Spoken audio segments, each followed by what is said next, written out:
विधवा जेठानियों से भरा ससुराल। ये कहानी है सावित्री की, एक युवा बहू जिसकी शादी एक ऐसे घर में हुई जहां 4 विधवा जेठानियां पहले से थीं। एक ऐसा ससुराल जहां रंग नहीं थे, हंसी नहीं थी और जहां गहनों, चूड़ियों, सिंदूर और मान का कोई वजूद नहीं था। सावित्री को बताया गया था, बेटा, ये घर बहुत बड़ा है, लेकिन इसमें जीवन का उजाला कम है। पर उसे नहीं पता था कि वह इस ससुराल में सिर्फ बहू नहीं, एक रोशनी बनकर आने वाली है। सावित्री की शादी गांव के ठाकुर हरिनाथ के सबसे छोटे बेटे शंकर से हुई थी।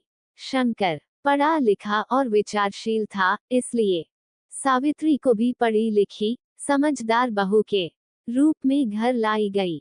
ससुराल में कदम रखते ही सावित्री ने देखा 4 जेठानियां सफेद साड़ियों में, सिर पर पल्ला लिए, बिना किसी श्रृंगार के मौन सी खड़ी थीं।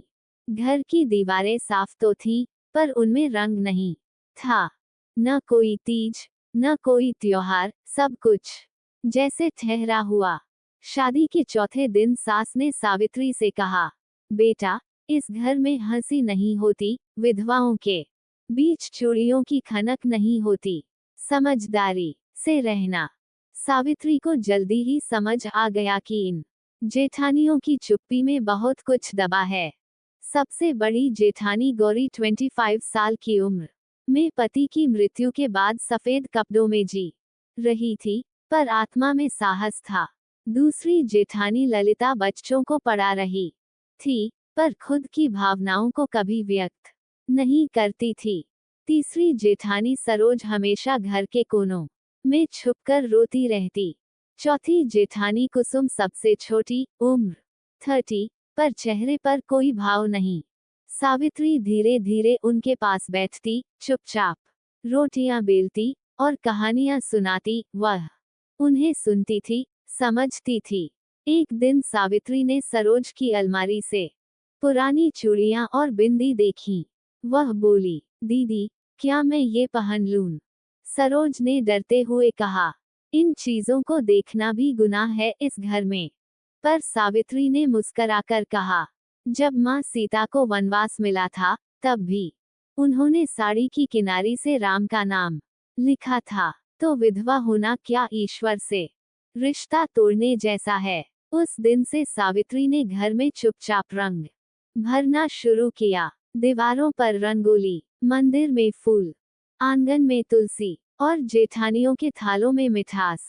गांव की औरतें कानाफूसी करने लगीं। नई बहू विधवाओं को बिगाड़ रही है। वो अब उन्हें सिंदूर और चूड़ियों की बात सिखा रही है। एक दिन सास ने सावित्री को रोकते हुए कहा, बहू, ये घर वर्षों से ऐसे ही चला है। विधवाओं को चुप रहना चाहिए। तुझे जो करना है, खुद तक कर। सावित्री ने धीरे से जवाब दिया, मां जी, चुप रहना अगर सम्मान है, तो बोलना अपराध क्यों? क्या एक औरत की जिंदगी उसका पति तय करता है? क्या उसका अस्तित्व सिर्फ सिंदूर पर टिका है? सावित्री ने जेठानियों से कहा, आइए, एक दिन के लिए हम अपना दिन मनाते हैं, रंगों का दिन, जहां हम खुद को याद करेंगे। सावित्री ने सबको रंगीन साड़ियां पहनाई, बालों में फूल लगाए और घर में संगीत रखा। सब डरते डरते बैठे, लेकिन कुसुम ने पहली बार एक हंसी की लहर छोड़ी। ललिता ने मुंह में मीठा रखा और बोली, भूल ही गए थे कि मुस्कुराना कैसा होता है। गांव की औरतें देखती रहीं।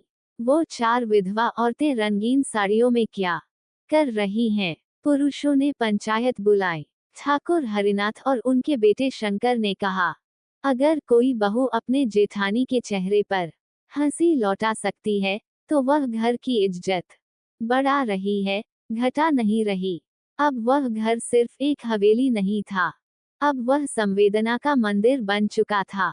गौरी ने गांव की महिलाओं के लिए पढ़ने लिखने का काम शुरू किया।